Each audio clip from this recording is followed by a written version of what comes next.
OFW, kagabi nagluto ako ng tuyo at saka itlog. Yun ang hapunan ko. Sunog na. Ngayon naman, babawi lang ako konti ng medyo malaki sa tuyo. Gabi ganyan na. Ngayon malaki na. Ito'y pinakapaboritong ulam ng mga Pilipino, kundi galonggong. Tingnan nyo. Galonggong. Ano yan?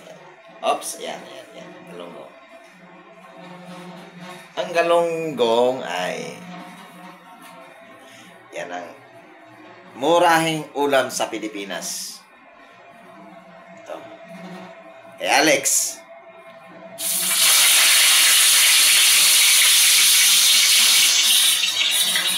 Kay Ricardo.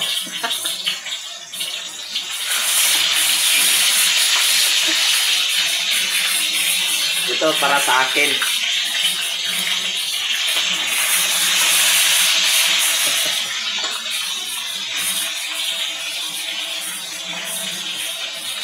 Si Brother Wancho, wala siya dito, nasa trabaho.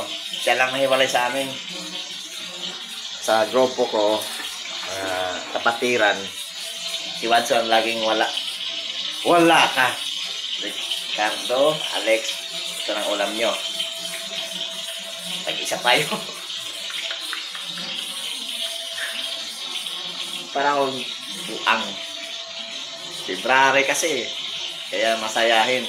Tandaan nyo mga February, masayahin. Pero pag nagalit, wagas. Tandaan nyo ha.